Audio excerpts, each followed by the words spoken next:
Welcome to Sexology, a podcast that untangles the science of sex and pleasure. And now, with this week's episode, your host, clinical psychologist, Dr. Nazanin Moali. Hello and welcome to episode 37 of Sexology Podcast.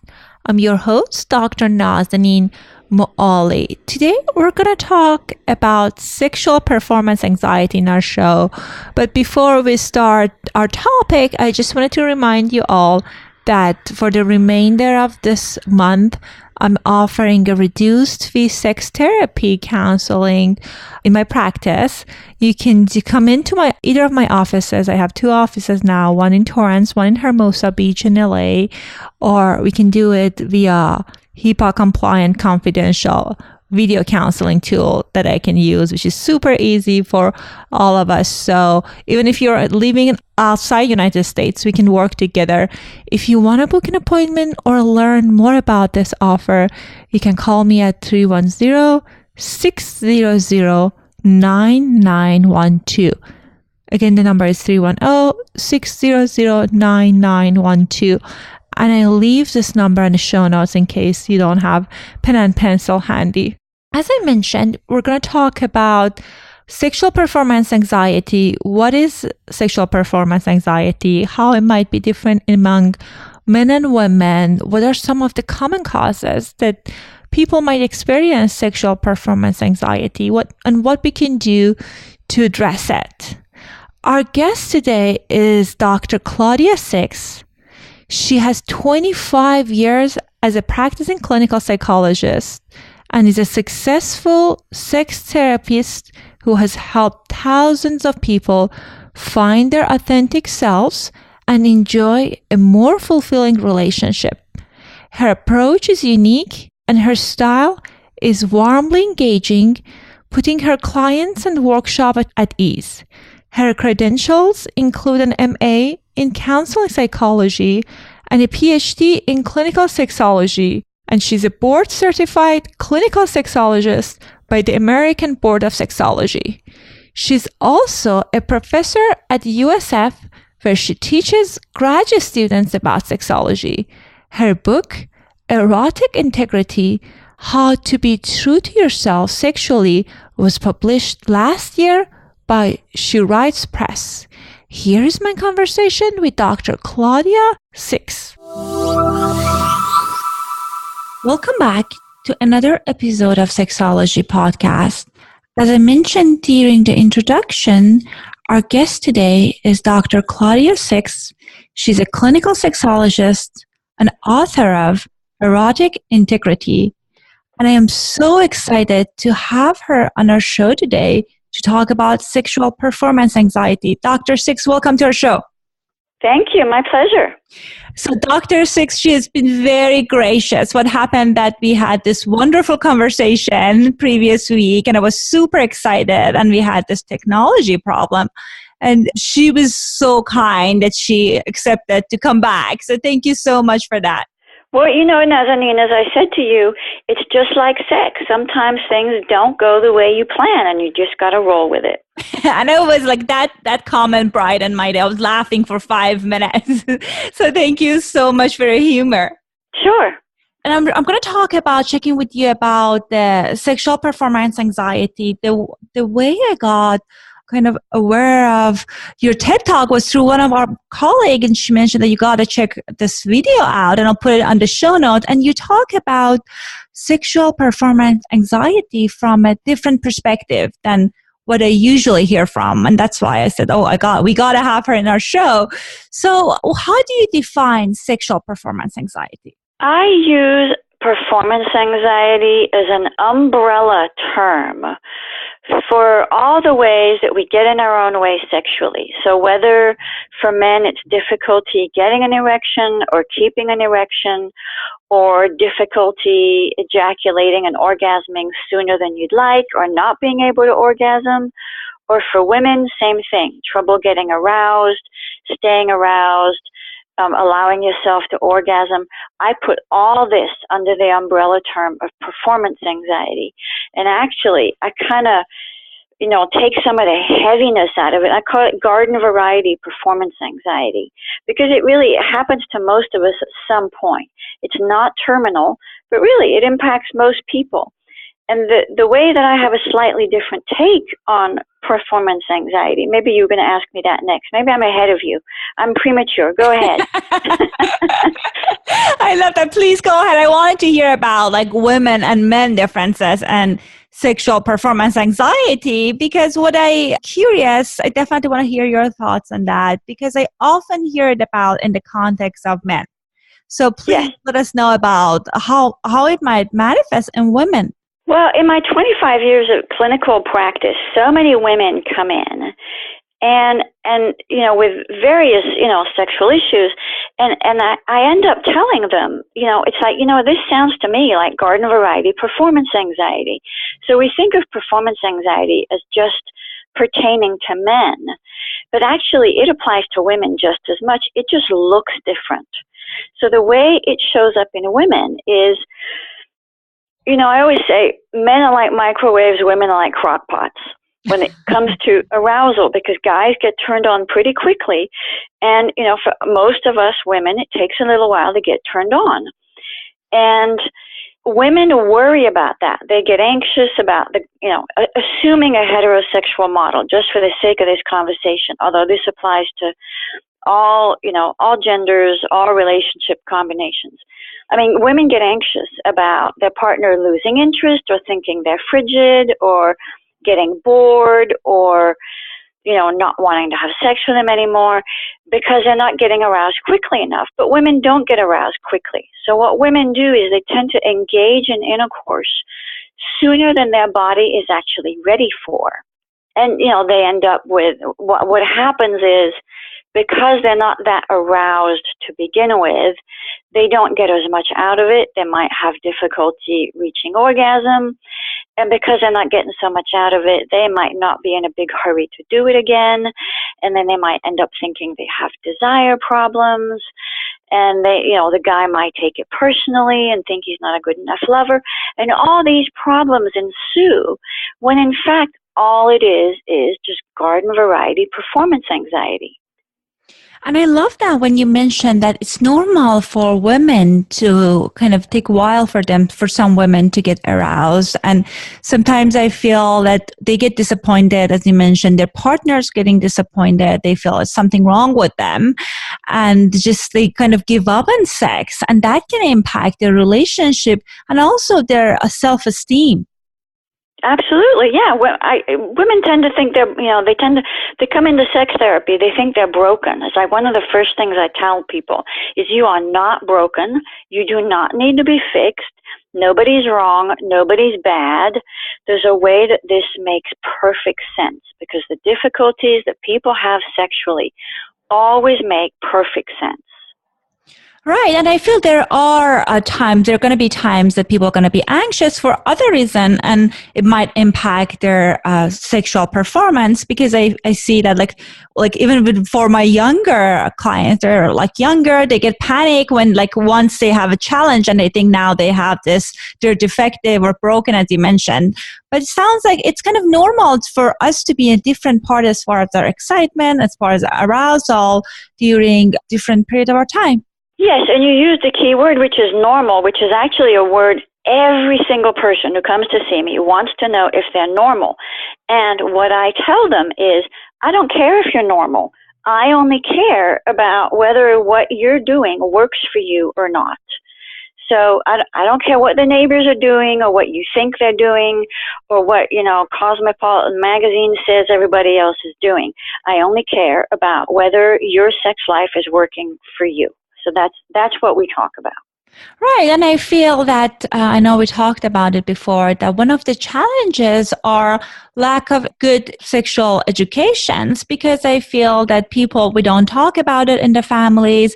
The schools, sometimes they don't have good sex ed, so they go to pornography or magazines in order to get sex education, and the information that they get, it's not accurate because it's not a sex ed material, and they get disappointed when they're not fitting this unrealistic expectation.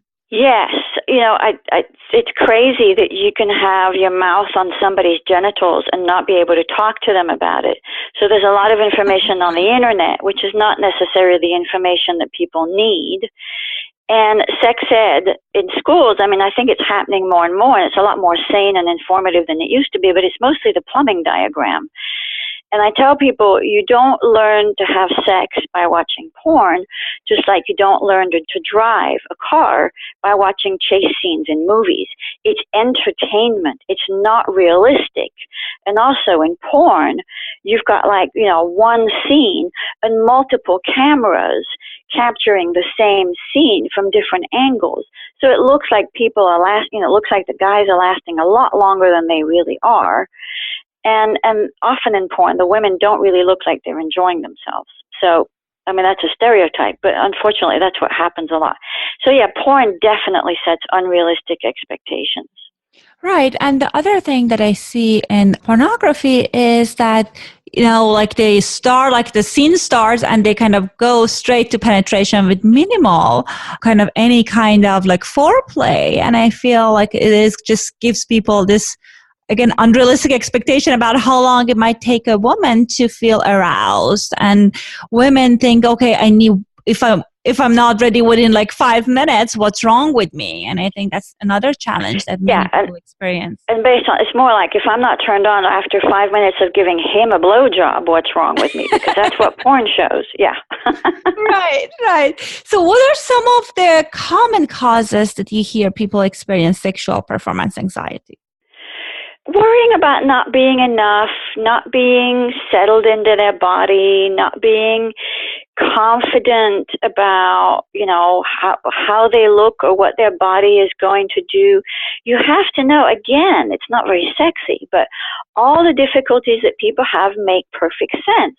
So it's like, if you're not getting aroused, it's because you're not getting the stimulus you need, or you're with somebody you shouldn't be with in the first place, or you're anxious, or you're not in a venue that's conducive, or you're in the backseat of a car, or, you need optimal circumstances is one thing I talk to people about. If you're going to have sex, set yourself up for optimal circumstances.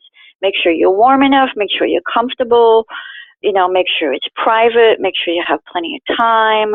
I mean, unless you get turned on by, danger, but that's a whole nother conversation.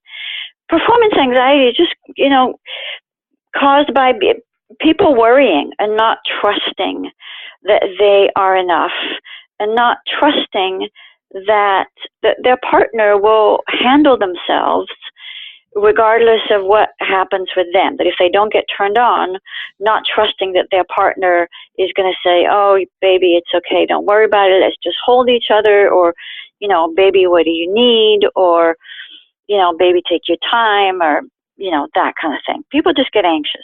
Humans are anxious creatures.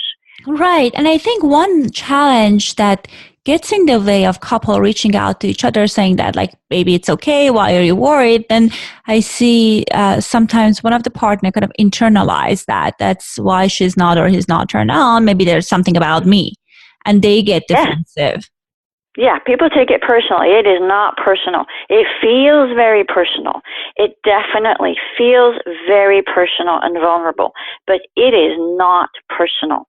All right, one other thing that I noticed that sometimes, especially I see that in my female clients, is that, there are things going on outside the bedroom, makes them super anxious. They have a high stress job, or there's some other stuff in their life, and it kind of drag into their bedroom, and it's just hard for them to experience any kind of arousal. Do you have any recommendation as how can people address those issues so they wouldn't interfere with their sex life?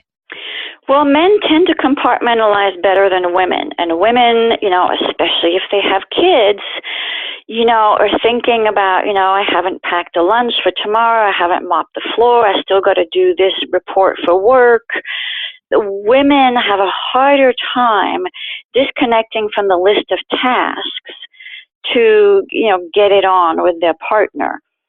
So I would say, talk about picking a time that works for both of you, or agree to make it a quickie, or agree to take the time that you're going to need, and maybe take a hot tub or take a bubble bath by yourself and get into your body and focus.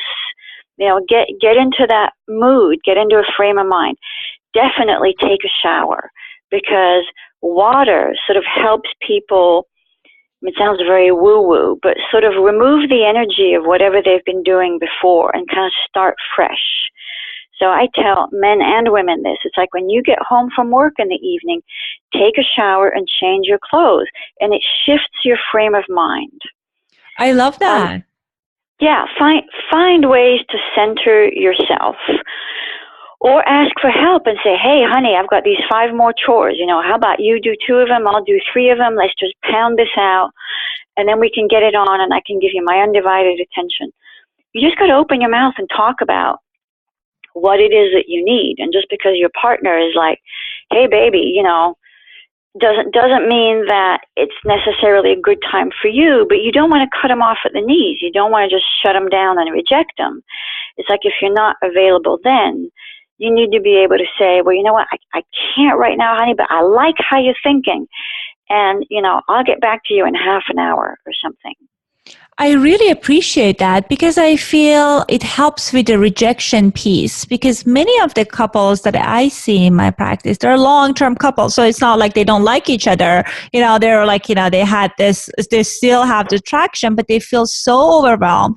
And sometimes they say like, I don't want it right now. And the partner feels so rejected that they don't want to approach the partner the next time, or the wife or husband the next time, because they feel injured. But with offering another time, that maybe not right now, but in 30 minutes, or maybe tomorrow, at least you leave the door open for future pursuit and conversation. Yeah, it's just kinder, more compassionate communication.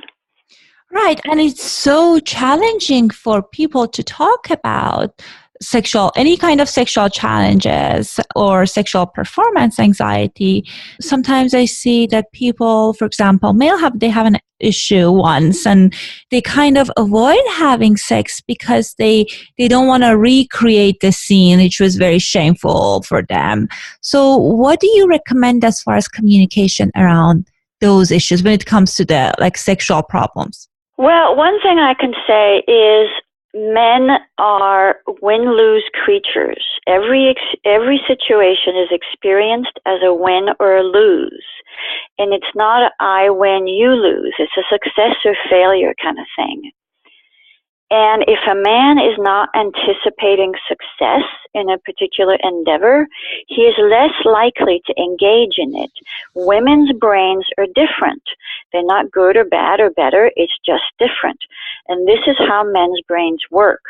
And so a wise woman will invite or find a way to give the guy a win. Like I just said, if she's not available for sex right then, don't just shut him down. Say, you know what, I like how you're thinking, honey. That's a great idea. I'm really looking forward to this. Give the guy a win. Give him a yes. And, I'll get back to you later. But a woman needs to invite.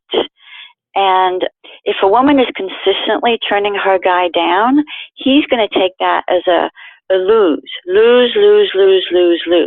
And guys need a lot of wins in the bank to tolerate some loses. And some guys are more resilient than others.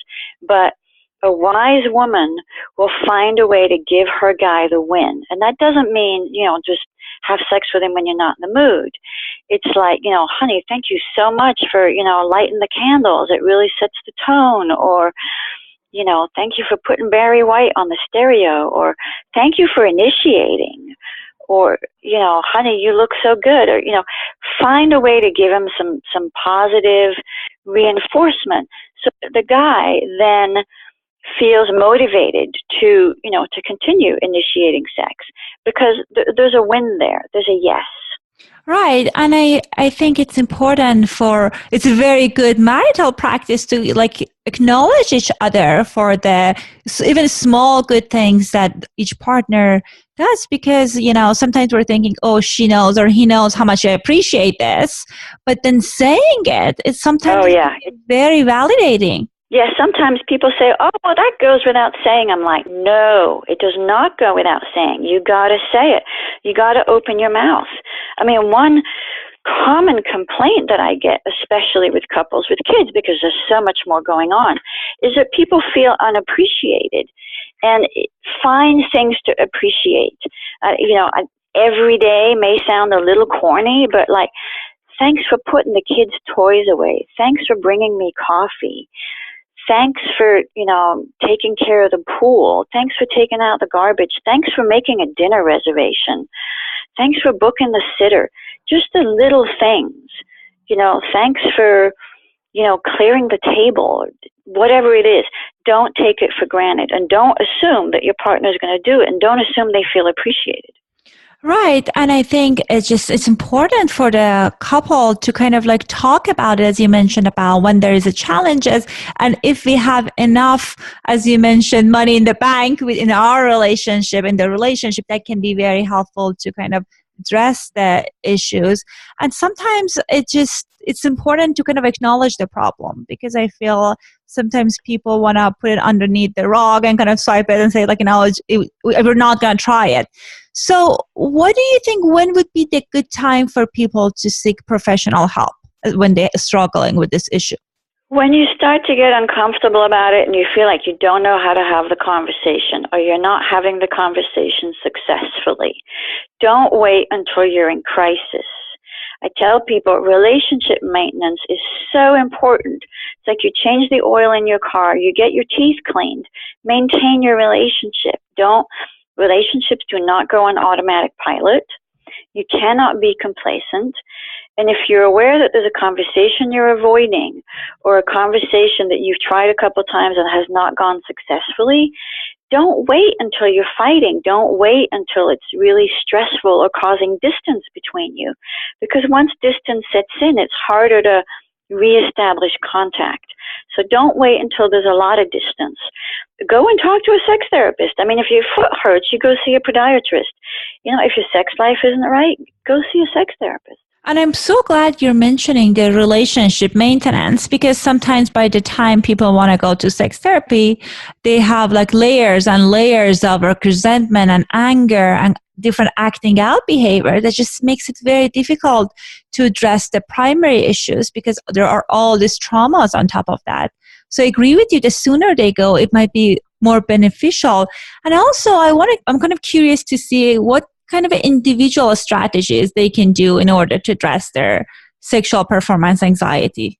Well, I would say open your mouth, talk about what's going on. I mean, when you're with your partner, say what's happening, put it on the table, because that takes a lot of charge out of it. And just say, honey, I'm just realizing I'm kind of anxious. I'm worried about you getting bored, or I'm kind of preoccupied about, the kids or work or my mother-in-law or whatever, and I'm just having trouble getting present, and and then ask for something. Again, ask your partner for something they can give you. Say, could you hold me? Can you, suck my toes? Could we take a bath together? Could you massage my back? Whatever. But open your mouth and give an accurate weather report and say what is true for you. Right. Instead of, I know many people, even they go to the point of faking orgasm because they don't want their partner to feel hurt and not competent. And that is not helping the communication. Right. No, that's not being authentic. And you mentioned my book. That's exactly what my book is about, is knowing who you truly are as a sexual being. I help people figure out what is their true sexuality, what is their true eroticism, because people often think they're supposed to be a certain way. And then I help people accept what it is that they discover about themselves. And most importantly, I help people figure out how to express their sexuality authentically, how to be true to themselves, and in the bedroom and out. I mean, because when you show up authentically in the bedroom, it reflects in how you show up in the world. So erotic integrity is not just about what's going on between the sheets. It's about the bigger picture of how you show up in the world. Right. And I think it's very important for people to kind of discover and get in touch with their erotic authenticity and integrity, because I feel when we don't know, when we're not in touch with that, we're kind of practicing acting from a false kind of self perspective, and we're not kind of in touch with our sexuality. So things might not be in the rhythm that's ideal. So it's just very important for people to explore that. Yes. So I know that you have your wealth of great knowledge. I checked out your website. I checked out your TED Talk. You have a wonderful book. So if people want to learn more about the topic of erotic integrity and all this great resources that you mentioned, what would be the best way of having access to those information? Go to my website, drsix.net, DRSIX.net. All the other spellings are porn, which may not disappoint you, but it won't get you to my website. I've checked. So drsix, DRSIX.net, or just Google Claudia Six. I'm the only one out there. And there's a page about the book, and there's reviews and all the awards, the 8 awards that it won, and ways to buy the book. You can get it on Amazon. And there's also my TED Talk is on the homepage. It's just 10 minutes about women's performance anxiety. And there's also little video clips throughout the website about how, desire is different than arousal, little sex tips, communication tips. So there's plenty. And also there's an erotic integrity quiz. So if you take the erotic integrity quiz, you sign up for my email list and you will get the rare notifications that I send out. And I have modules, erotic integrity modules, coming out any day now. So for people who have read the book and want more of Dr. Six and want more about erotic integrity, but don't necessarily live any place they can come see me, they can do the erotic integrity modules online. So if you take the erotic integrity quiz, you'll be notified when those come up. drsix.net. Awesome. And I'll make sure I leave a link to the show in the show notes, to the book, to the website. I love the book, so I would highly recommend people to checking into reading it. And definitely, we would love to have you back when the module is out as well. Oh yes, that would be lovely. Thank you so much for your time. You're welcome, Nazanin. Keep up the good work. Thank you. I hope you enjoyed our conversation on sexual performance anxiety. I really enjoyed the playful approach of Dr. Six. I think this episode was full of great tips and tricks that you can use in order to address the sexual performance anxiety that you might experience in bedroom.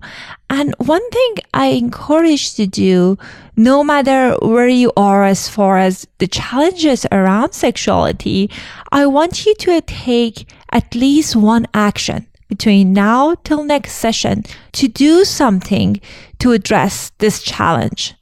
It can be practice of mindfulness. It could be reading Dr. Six's book.